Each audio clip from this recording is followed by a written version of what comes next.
আসসালামু আলাইকুম। আমি যে বিষয়টা নিয়ে আলোচনা করব তা হলো পরিবহন জগতে যত ড্রাইভার আছে, ড্রাইভার, হেল্পার, সুপারভাইজার এবং নন এসি গাড়ি, এসি গাড়ি, যে বাসগুলা, AC bus, non AC bus, local পরিবহন এবং নামি দামি পরিবহন যেগুলো বর্তমানে বাংলাদেশে আছে, যেমন আমি উদাহরণস্বরূপ নাম বলি: হানিফ এন্টারপ্রাইজ, শ্যামলী পরিবহন, Sohag Paribahan, Desh travels, Saint Martin travels, Saint Martin Paribahan, Robi express, London express, অর্থাৎ এই ধরনের যত পরিবহন আছে এবং আরও লোকাল যেগুলো আছে, মনে করেন অল বাংলাদেশ যে গাড়িগুলো চলে আর কি, গ্রিন লাইন আছে, তারপরে অর্থাৎ আমি যদি বলি, মনে করেন ঢাকা থেকে চট্টগ্রাম ডাইরেক্ট গাড়িও পাওয়া যায় এবং কি লোকাল গাড়িও পাওয়া যায়। তো আমার মূলত কথা হচ্ছে এসি পরিবহন জগতে এবং নন এসি পরিবহন জগতে যে নামি দামি ব্র্যান্ডগুলো আছে, হানিফ, শ্যামলী, গ্রিন লাইন, সোহাগ, এগুলো সহ এসি নন এসি যতগুলো পরিবহন আছে লোকাল বাদে। তো এই এই গাড়িগুলো নিয়ে আমার এই আলোচনাটি, অর্থাৎ পোকের মামলা, পোক। এই পোকটা অবশ্যই আপনারা চিনেন যারা এসি গাড়ি চালান, ঢাকা, চিটাগং, কক্সবাজার এবং ঢাকাতে পুরো বাংলাদেশে আর কি। এই যে পোকের মামলা, যেটা অবশ্যই আপনারা বুঝতে পারছেন। আমার মূলত আলোচনা হচ্ছে এই পোক নিয়ে। এই যে যা এসি গাড়ি থেকে আমি শুরু করি, এই যে আপনারা যে রাস্তায় এসি গাড়িগুলো তো হচ্ছে যে ডাইরেক্ট গাড়িগুলো টিকিট সেল করে যাত্রীরা ডাইরেক্ট গাড়ি করে যায় ঢাকা থেকে চট্টগ্রাম অথবা কক্সবাজার, অথবা কক্সবাজার থেকে ঢাকা, ঢাকা থেকে বেনাপোল, সিলেট বা যে কোনো জায়গায় হোক। তো মূলত কথা হচ্ছে যে ধরেন কাউন্টার থেকে আপনাদেরকে কোম্পানি 20 জন অথবা 22 জন যাত্রী ফুল করে দিল, যে যে কয়টা টিকিট সেল হলো ওই কয়টা যাত্রী আপনাদেরকে দিল, ধরেন আমি 20 জনে ধরলাম। এখন ধরেন গাড়িটা আপনার ঢাকা থেকে কক্সবাজার যাবে অথবা কক্সবাজার থেকে ঢাকা, যে কোনো একটা হোক। এখন এই যে আপনারা যাওয়ার টাইমে যে রাস্তা থেকে যে যাত্রীগুলো তোলেন, যেটাকে পোক বলা হয়, এবং এই পোকের কারণে এই যে অনেক দিন ধরেই এই পোকের কারণে, গাড়িতে পোক তোলার কারণে শত শতবার, হাজার হাজারবার ড্রাইভারদের ডিউটি অফ হচ্ছে, হেল্পারদের ডিউটি অফ হচ্ছে, সুপারভাইজারদের ডিউটি অফ হচ্ছে, এবং এই পোকের টাকা নিয়ে, এই পোকের টাকা নিয়ে অনেক সময় অনেক ভেজাল পর্যন্ত হয়েছে, এটা আমরা দেখেছি। তো এটা নিয়ে আমি আজকে আলোচনাটা করব আপনাদের সাথে। এটা পোক টানার উপকারিতা কী এবং অপকারিতা কী, এটা আপনাদের কাছে জানাবো। আর জেনুইনলি কথা হচ্ছে যে এটা সম্পূর্ণভাবে নিষিদ্ধ কাজ, সম্পূর্ণভাবে এটা হারাম। কিভাবে হারাম, এটা কিভাবে কি, এটা আমি আপনাদেরকে আলোচনা করতেছি। আপনারা এটা পুরোটা দেখবেন, শুনবেন। আপনি যখন মনে করেন এই যে 20 জন যাত্রী নিয়ে, আপনাকে 20 জন যাত্রী লোড করে আপনার কোম্পানিটা কাউন্টার থেকে গাড়িটা ছাড়লো ঢাকা থেকে কক্সবাজারের উদ্দেশ্যে। এখন রাস্তায় আপনি এই যে মনে করেন সায়দাবাদ, ওখানে যাত্রীরা সিগন্যাল দিল আপনাকে, অথবা চিটাগাং রোড সাইনবোর্ড, অথবা আপনি কুমিল্লা থেকে নিলেন এবং ধরেন ফেনী থেকে নিলেন, চট্টগ্রাম থেকে নিলেন, ঠিক আছে। তারপরে ওদিকে যাওয়ার পথে নতুন ব্রিজ থেকে নিলেন, বা চকরিয়া, পটিয়া, এরকম আর কি, যে কজনই নেন না কেন, আপনি যে এই যে পোকগুলা নিচ্ছেন, যাত্রীগুলা নিচ্ছেন আপনি এসি গাড়িতে, তো এটা কিন্তু আপনার জন্য, আপনার কোম্পানি কিন্তু আপনাকে এটা বৈধতা দেয়নি, এটা অবৈধ। আপনার কোম্পানি এটা অনুমোদিত দেওয়া হয় না আপনাকে যে আপনি পোক তুলবেন। এবং আপনারা এই যে পোক তোলার কারণে অনেক সময় কিন্তু যে কোনোভাবে এটা কোম্পানি ইনফরমেশন পায়, যে কোনোভাবে এটা ইনফরমেশন পায়, এবং আপনারা ড্রাইভার, হেল্পার, সুপারভাইজার, 3 জনের মধ্যে কার মধ্যে দ্বন্দ্ব থাকলে, কোনো শত্রুতা থাকলে, যে কোনো একজন এটা বলে দেয়। এটা আমরা দেখতেছি, এটা আপনারা ভালো করেই জানেন আমি যে বিষয়টা বলতে চাচ্ছি। তো এখন এর কারণে এই যে শত শত বা হাজার হাজার বার অনেক ড্রাইভার, হেল্পার, বিভিন্ন পরিবহনে, যতগুলো পরিবহন আছে বাংলাদেশে, লোকাল গাড়িগুলো বাদ দিলাম, লোকাল গাড়ির বিষয়ে আমি পরে কথা বলতেছি। এখন আপনারা যে কাজটা করতেছেন এটা মূলত আপনাদের জন্য অনুমোদিত না, এটা অবৈধ এবং এটা হারাম। আর এই যে আপনারা যে পোকগুলা তুলতেছেন রাস্তা থেকে, একজন তোলেন বা যে কজনে তোলেন, এটা আপনাদের জন্য এটা না। এটা হচ্ছে লোকাল বাস যারা আছে, যারা লোকাল পরিবহন, যারা ঢাকা থেকে গাড়ি ছেড়ে ধরেন চট্টগ্রামের উদ্দেশ্যে গেল, তারা হচ্ছে ধরেন মনে করেন লোকাল, তারা বিভিন্ন জায়গা থেকে তারা রাস্তা থেকে গাড়ি যাত্রী তুলে তারা এভাবে তারা কি টিপ মারে, এটাই তাদের নিয়ম। তো আপনি যে পরিবহনের যে ড্রাইভার, ঠিক আছে, আপনি এসি পরিবহন চালান, কিন্তু আপনার যতগুলো যাত্রী আছে সবগুলো আপনাকে কাউন্টার থেকে দিচ্ছে, এবং যারা অনলাইনে টিকিট কাটতেছে তারাও মূলত কি এটা আপনার জন্য, ওরা কেউ ফেনী থেকে উঠুক, কুমিল্লা থেকে উঠুক, যেটা থেকে উঠুক, এটা আপনার কোম্পানির যাত্রী। আর আপনি আপনার কোম্পানির যাত্রী বাদে আপনি যেটা রাস্তা থেকে তুলতেছেন, আপনাকে রাস্তার যাত্রীরা আপনাকে সিগন্যাল দিচ্ছে, আপনাকে হাত দিয়ে ইশারা করতেছে, 2 আঙ্গুল তুলে ইশারা করতেছে, 3 আঙ্গুল দিয়ে ইশারা করতেছে, আপনার 200 টাকা 300 টাকা এরকম জিজ্ঞাসা করতেছে আপনাকে, কোন জায়গায় যাবে, এত টাকা দিব। এগুলা এই যে আমরা দেখতেছি। তো তো আমি পরিচয়টা দিচ্ছি না। তো আমি চাচ্ছি যে এটার একটা সমাধান হোক। এটা এই যে কোকগুলো যে আপনারা তুলতেছেন, এটা মূলত যাত্রীগুলা, এই যে রাস্তার যাত্রীগুলা যেগুলো আপনারা তুলতেছেন, এগুলো হচ্ছে যে লোকাল বাসের হক। এটা লোকাল বাস যারা আছে, লোকাল পরিবহন যারা আছে, এটা হচ্ছে তাদের যাত্রী, এটা তাদের হক। তো এখন আপনি এই যে তাদের যে যাত্রীগুলো আপনারা নিয়ে যাচ্ছেন, এটা কিন্তু সর্বপ্রথম আপনারা তাদের পেটে লাথি মারতেছেন, লোকাল পরিবহনের চালক বা কোম্পানি এবং ওদের কর্তৃপক্ষকে আপনি লাথি মারতেছেন এই যে রাস্তার থেকে কোক তুলে তুলে। তো এই জিনিসটা বাদ দিতে হবে, কারণ আমরা জানি না বিধায় এটা এরকম করতেছে অনেকে, না জানার কারণে। এটা আপনারা তো দেখতেছেন, আপনারা এই যে কোক টানার কারণে, কোক তোলার কারণে অনেকের হাজার হাজার যত সিনিয়র ড্রাইভার হোক, যত সিনিয়র স্টাফ হোক, প্রত্যেকের ডিউটি অফ হতে আমরা দেখেছি, প্রত্যেককে চাকরি থেকে বাইর করে দিতে আমরা দেখেছি। তো যেহেতু এটা কোক তোলার কারণে এটা কোম্পানিও সন্তুষ্ট না, আপনার কোম্পানি, ঠিক আছে, কোম্পানি তো কোনোদিন বলে নাই যে তুমি কোক টানছো, ঠিক আছে, আমার এত টাকা দাও আর বাকিটা তোমার। এটা কোনোদিন কোম্পানি এটা কোনোদিনও করবে না। যে রাস্তার মধ্যে হাজার হাজার যাত্রী থাকুক, এটা আপনাদের জন্য না। তো কোম্পানি চাইলে তো বলতে পারতো এই যে পরিবহনে এত শত শত গাড়ি, একটা কোম্পানির 100 200 250 300 এরকম গাড়ি, কারো 50 টাকা, কারো 10 টাকা, কারো 20 টাকা গাড়ি। এই যে আমরা বছরকে বছর ধরে দেখে আসতেছি, এই যে তোলার কারণে ড্রাইভারদের, হেল্পারদের, সুপারভাইজারদের ডিউটি অফ করা হচ্ছে। তো কোম্পানিরা তো চাইলে তো বলতে পারতো যে ঠিক আছে, তোমরা কোক টানো, কোক টেনে তোমরা রাস্তা থেকে লোকাল যাত্রী নাও, ঠিক আছে, এটা নিয়ে তোমরা মাসে একটা অ্যামাউন্ট জমা করো যে কোকের টাকাটা কত টাকা হয়েছে। আমি আপনাদেরকে উদাহরণস্বরূপ দিই, ধরেন আপনি পুরো মাসে 5,000 টাকা কোকের যাত্রীর টাকা আপনি ইনকাম করলেন, যে কোক টানলেন আর কি, কোকের যাত্রীর টাকা আপনি 5,000 টাকা পাইলেন। এখন সেই টাকা আপনি কোম্পানিকে বললেন যে আজকে এই মাসে 5,000 টাকা হয়েছে কোক টানার টাকা। তো কোম্পানি তো কোনোদিন বলবে না ঠিক আছে তাহলে আমাকে তোমরা 2,000 টাকা দাও আর 3,000 টাকা তোমরা ভাগযোগ করে দাও, অথবা আমাকে 3,000 টাকা দাও আর 2,000 টাকা তোমরা স্টাফ ড্রাইভার সুপারভাইজার মিলে খাও। এই কথাটা কোনোদিন বলবো না, কোনোদিন বলো না, কোনোদিন হবেও না। তো একটা জিনিস খেয়াল রাখবেন, যেহেতু কোক টানার কারণে, এবং যখন আপনারা ধরা খেয়ে যান, যখন কোম্পানি ইনফরমেশন পায় যে অমুক গাড়ি কোক টানছে, অমুক জায়গা থেকে যাত্রী তুলছে, এটা কোম্পানি যখন ইনফরমেশন পায় তখন ঠিকই আপনাদের ডিউটিটা অফ করে দেয়, এবং অনেক সময় আপনাদের যে বেতনটা, সেই বেতনটা অনেক সময় আটকে রাখি দেয়। তো এখন এটা চিন্তা করতে হবে, যেহেতু এটার কারণে যেহেতু আপনাদের ডিউটি অফ হচ্ছে, তার মানে এটা আপনারা অপরাধ করলেন, এটা আপনারা অপরাধ করলেন। আপনাদেরকে কোম্পানি এবং কোম্পানির ম্যানেজমেন্ট হাজারবার বলার পরেও আপনারা কোক টানা কোনোদিন বন্ধ করেন নাই, আমরা এই পর্যন্ত দেখতেছি, এখনো রানিংয়ে আছে। তো 1 নম্বর অপরাধ এটা।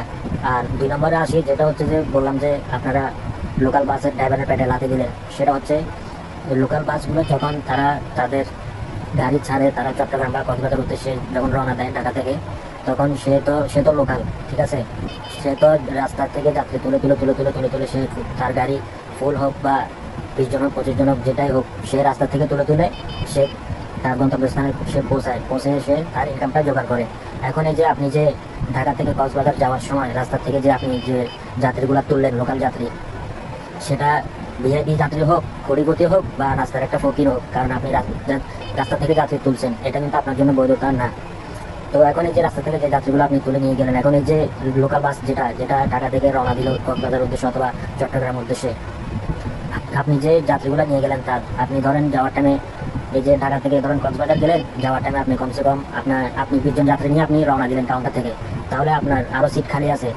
তো আপনি অন্তত আমি ধরে নিলাম আপনি 5 জন যাত্রী নিলেন, 5 জন যাত্রী নিয়ে গেলেন রাস্তা থেকে। এখন এই যে আপনার পরে যে লোকাল গাড়ি যেগুলো আছে যারা নিয়মিত চলাচল করতেছে, এবং আপনারাও যেভাবে এসি গাড়িগুলো নিয়মিত চলাচল করে, লোকাল গাড়িগুলোও নিয়মিত চলাচল করে। এখন এই যে তারা লোকাল গাড়িগুলা তারা গাড়ি শিডিউলে লাগানো করে, তারা যখন যাত্রী কাউন্টার থেকে কিছু যাত্রী নিয়ে তারা গাড়িটা ছাড়ার পরে যখন তারা এই কক্সবাজার বা চট্টগ্রামের উদ্দেশ্যে যখন রওনা দেয়, তারা তো এই যে রাস্তা থেকে যাত্রী তুলে তুলে তুলে তুলে তারা যায়, এটা লোকাল গাড়ি, তারা এটা তাদের হক, এটা রাস্তা থেকে যাত্রী তুলে তুলে এটা ওদের প্রাপ্য, রাস্তার যাত্রীগুলো ওদের, কারণ ওরা লোকাল গাড়ি, ওরা এভাবেই যায়।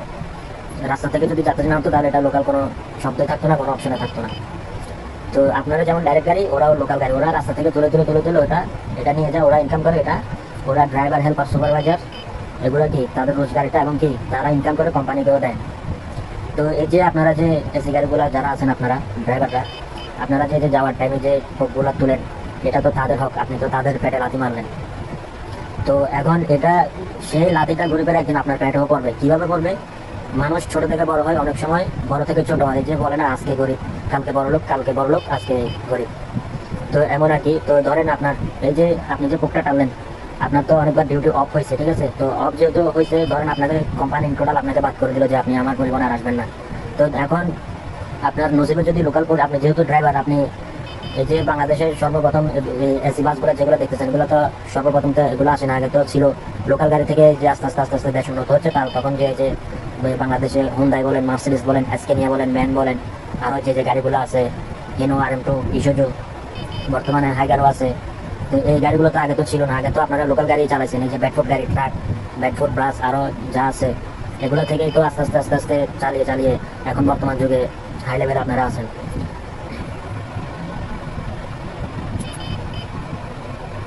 তো যেটা বলতে চাচ্ছিলাম, মনে করেন আপনি ধরেন গ্রিনল্যান্ড পরিবহন চালান, আমি উদাহরণস্বরূপ বলি, আপনি একজন গ্রিনল্যান্ডের ড্রাইভার, আপনি ধরেন এখন মামলায় আপনি ধরে গেছেন, আপনার ডিউটি অফ করে দিচ্ছে, আপনার ইন টোটাল ধরেন আপনাকে গ্রিনল্যান্ড থেকে বাইর করে দিল।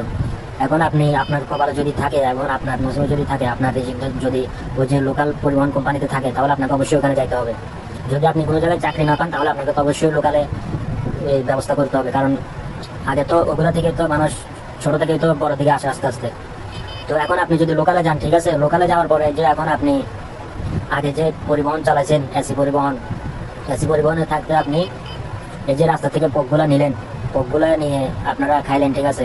এখন আপনি মনে করেন একটা লোকাল পরিবহনে আসলেন, ঠিক আছে, লোকাল পরিবহনে যখন আসলেন, তখন আপনার সামনে যদি কয়েকটা এসি বাস থাকে, অথবা ধরেন নন এসি বাসের কথাও বলি, ধরেন হানিফ অথবা শ্যামলী, যেগুলো ডাইরেক্ট গাড়ি, ওই নন এসি গাড়িগুলোও অনেক সময় কি পোক তোলে। তো আমি সরাসরি ডাইরেক্ট এসি গাড়ি দিয়ে বোঝালাম, ওটা যাতে আপনাদের বুঝতে সুবিধা হয়। তো ধরেন আপনার সামনে আপনি এখন একটা লোকাল গাড়ি চালাচ্ছেন, আপনি ঢাকা থেকে কক্সবাজার যাবেন, অথবা চট্টগ্রাম যাবেন, অথবা চট্টগ্রাম থেকে আপনি ঢাকার উদ্দেশ্যে আসবেন, যেটাই হোক। তো ধরেন এখন আপনার সামনে কয়েকটা গাড়ি আছে, ধরেন একটা এসি গাড়ি আছে, আর ধরেন কয়েকটা নন এসি গাড়ি আছে, ধরেন দেশ ট্রাভেল হোক বা হানিফ বা শ্যামলী, যেগুলো হোক, যেগুলো ডাইরেক্ট গাড়ি, যারা রাস্তা থেকে যাত্রী তোলার কোনো নিয়ম নেই। তো এখন এই যে আপনি যে এসি পরিবহনে থাকতে যে রাস্তা থেকে পোক তুলতেন, লোকাল যাত্রীগুলো তুলতেন, এখন আপনি যখন লোকাল পরিবহনে আসলেন কদিনের জন্য চাকরি গাড়ি চালানোর জন্য, যেহেতু আপনার ডিউটি অফ করে দিচ্ছে এসি পরিবহন থেকে, আপনি ধরেন কদিনের জন্য লোকাল পরিবহন চালাচ্ছেন। তো এখন এসে যখন আপনি গাড়িটা ছাড়ার পরে আপনি আপনার সামনে দেখতে পেলেন কয়েকটা এসি বাস আছে, অথবা কয়েকটা নন এসি গাড়ি আছে। এখন আপনার সামনে যে স্টেশনগুলো ছিল, মনে করেন যে চিটাগাং রোড, অথবা সাইনবোর্ড মদনপুর, তারপরে ধরেন এই যে মেঘনা, দাউদকান্দি, কুমিল্লা বিশ্ব রোড, এই যে ফেনী, মিরসরাই, সীতাকুণ্ড, যেটাই হোক, এই যে স্টেশনগুলো থেকে আপনি যে যাত্রীগুলো নিতেন, আপনার তো ওখানে যাত্রীগুলো আপনি অবশ্যই নেবেন, ওগুলো আপনারই। এই যে এখন আপনার সামনে গাড়িগুলো থাকার কারণে একটা ধরেন এসি পরিবহন আছে, ধরে নিলাম এটা দেশ ট্রাভেলস হোক বা হানিফ হোক, যে কোনো একটা হোক, অথবা কয়েকটা নন এসি গাড়ি আছে নামি দামি ব্র্যান্ডের, এই যে হানিফ, শ্যামলী বা দেশ ট্রাভেল, যেটাই হোক। এখন ওরা যদি রাস্তা থেকে আপনার এই যাত্রীগুলো নিয়ে যায়, তখন আপনার কাছে কেমন লাগবে? আপনার সামনের গাড়িগুলা যখন আপনার স্টেশন থেকে আপনার যাত্রীগুলা যখন ওই গাড়িগুলা নিয়ে যাবে, তখন আপনার কাছে এই জিনিসটা দেখার পর আপনার কাছে কেমন লাগবে, সেই জিনিসটা আপনি অবশ্যই বুঝতে পারছেন। আপনার সামনের গাড়িগুলো যখন আপনার যাত্রীগুলা নিয়ে গেছে, ধরেন দেশ ট্রাভেলসের একটা এসি গাড়ি ধরে নিলাম হোন্ডাই, ওই গাড়িটা আপনার সামনে থেকে দুজন যাত্রী নিয়ে গেল। তারপরে কয়েকটা নন এসি পরিবহন আছে, ধরলাম হানিফ অথবা শ্যামলী। তো এই গাড়িগুলোও অনেক সময় ধরেন আপনার এই যে যাত্রী নিয়ে গেলো, আপনি দেখলেন আপনার সামনে থেকে, আপনি তাদের পিছনে, তো এই যে যাত্রীগুলো নিয়ে গেলো আপনার, তো এই জিনিসটা দেখার পর আপনার কাছে কেমন লাগবে, এটা অবশ্যই আপনি ইতিমধ্যে বুঝে গেছেন, কারণ আপনি একজন ড্রাইভার। ওরা যখন আপনার এই যাত্রীগুলো নিয়ে গেছে, তখন আপনার পেটে এটা লাথি পড়ছে, এটা আপনি অবশ্যই বুঝতে পারছেন। ঠিক তেমনিভাবে আপনি যখন এসি পরিবহন চালাতেন অথবা নন এসি গাড়ি চালাতেন, এই যে ডাইরেক্ট গাড়িগুলো হানিফ হোক, শ্যামলী হোক, বা আপনি একজন সোহাগের ড্রাইভার, অথবা আপনি একজন দেশ ট্রাভেলসের ড্রাইভার এসি গাড়ির, অথবা আপনি একজন হানিফ এন্টারপ্রাইজের ড্রাইভার ভলভো গাড়ির এসি গাড়ির, অথবা আপনি একজন গ্রিনল্যান্ডের ড্রাইভার, গ্রিনল্যান্ডে তো বর্তমানে নন এসি গাড়ি নাই, আপনি ওই যে বললাম তো আপনি একজন এসি গাড়ির ড্রাইভার। তো আপনি ওই গাড়িগুলো চালাতে যখন রাস্তা থেকে লোকাল যাত্রীগুলো নিয়ে যেতেন, লোকাল গাড়ির ড্রাইভারের পেটে যখন লাথি পড়ছে, ঠিক তেমনিভাবেও এখন আপনি যখন এই যে লোকাল গাড়ি চালাচ্ছেন, আপনার সামনে দিয়ে যে গাড়িগুলো গেলো আপনাকে ওভারটেক করে, তারা আপনার যাত্রীগুলো নিয়ে গেল আপনার স্টেশন থেকে। তো এই জিনিসটা দেখে আপনার যেমন খারাপ লাগছে, ঠিক তেমনিভাবেও লোকাল গাড়ির ড্রাইভারগুলো প্রতিনিয়ত এভাবে ঠকছে তারা। আপনি এবং আপনারা যত এসি গাড়ির ড্রাইভার আছেন, আপনারা প্রত্যেকেই এই যে লোকাল গাড়ির ড্রাইভার, হেল্পার, সুপারভাইজার কোম্পানিদেরকে আপনারা ঠকাচ্ছেন মূলত, এবং কি আপনারা তাদের পেটে লাথি মারতেছেন। তো এই বিষয়টা থেকে আপনাদেরকে বেরিয়ে আসতে হবে। আর এই জিনিসটা মূলত হচ্ছে ডাইরেক্ট হারাম। আপনার কোম্পানি কাউন্টার থেকে আপনি যখন এসি পরিবহনের ড্রাইভার একজন, আপনি যখন একটা এসি পরিবহনের গাড়ি চালাবেন, তো আপনার কোম্পানি কাউন্টার থেকে যতগুলো টিকিট সেল করে আপনাকে যাত্রী দিবে, ওটা আপনাকে, সেটা কক্সবাজার হোক বা চট্টগ্রাম হোক, আপনি সেই যাত্রীগুলো নিয়ে যাবেন। এবং অনলাইনে কোনো যাত্রী টিকিট কাটা থাকলে সেটা যদি সেই রাস্তা থেকে যেটা থেকে উঠুক, এটা কোনো সমস্যা নেই, এটা আপনার কোম্পানির যাত্রী। এই ছাড়া কোম্পানির যাত্রী ছাড়া আপনি ইন টোটাল রাস্তা থেকে লোকাল কোনো যাত্রী আপনি ওঠাতে পারবেন না। এটা আপনার জন্য বৈধতা না, ঠিক আছে? এটা আপনি যখন রাস্তা থেকে আমি ধরে নিলাম আপনি ঢাকা থেকে কক্সবাজার যাবেন, ওই যাওয়ার সময় আপনি শুধুমাত্র একটা যাত্রী নিয়ে গেলেন, আমি শুধু একজনকে দিয়ে বোঝাই, আমি ধরে নিলাম আপনি একজনকেই নিলেন। তো একজন যেটা নিলেন, এটাই আপনি ওই যে লোকাল বাসের ড্রাইভারের পেটে আপনি লাথি মেরে দিলেন। আপনি হয়তো বলতেছেন আমি একজনে নিলাম, কিন্তু না, আপনার মতো আরো শত শত পরিবহন আছে, শত শত এসি গাড়ি আছে, শত শত নন এসি গাড়ি আছে, যারা ডাইরেক্ট গাড়ি। শুধু আপনি যদি একজনই ধরে নিলাম, আপনি একজন নিলেন, এই যে আপনার পিছনে আরো গাড়ি আছে, শত শত গাড়ি, টাইম টু টাইম শিডিউল ভাবে গাড়ি ছাড়তেছে অনেকে এসি গাড়িগুলা। তো তারাও যদি প্রত্যেকে যদি একজন যদি গাড়ি যাত্রী করে নিয়ে যায় একজন, তাহলে লোকাল বাসগুলো কি করবে? লোকাল বাসের ড্রাইভারগুলা, স্টাফগুলা, সুপারভাইজারগুলা, তারা কি খাবে? তারাও তো তাদের স্ত্রী সন্তান, মা বোন আছে, তাদেরও পরিবার আছে। তো তারা কি ইনকাম করবে? তাদের কোম্পানিকে কি ইনকাম করে দিবে? আর বর্তমান তেলের যে দাম, তো এটা অবশ্যই আপনারা বুঝতে পারছেন আমি কি বলতে চাচ্ছি। তো আমি আপনাদেরকে অনুরোধ করে বলবো, আপনারা এই জিনিসটা থেকে আপনারা বেরিয়ে আসুন। কারণ আপনি আজকে এসি বাস চালাচ্ছেন, কালকে আপনি হয়তো আপনার ভাগ্যের কারণে আপনাকে লোকাল বাসও চালাতে হবে। তো এখন লোকাল বাসে আসার পর আপনি যদি দেখেন যে এরকম একজন এসি গাড়ি ড্রাইভার আপনার সামনে থেকে যাত্রী নিয়ে গেল, তো এই জিনিসটা আপনার কাছে কেমন লাগবে? তো এটাই বলতে চাচ্ছিলাম। এটা এখন আপনারা বুঝে শুনে আপনাদের বিবেককে প্রশ্ন করে আপনারা, অনুরোধ করছি আমি, আপনারা এই জিনিসগুলা ছেড়ে দেন, ঠিক আছে? ছেড়ে দিলে আপনাদেরও উন্নতি হবে। এই হারাম কাজটা ছেড়ে দিলে আরো ভালো হবে। যেটা হালাল উপার্জন, আপনারা ওটাতেই সন্তুষ্ট থাকুন।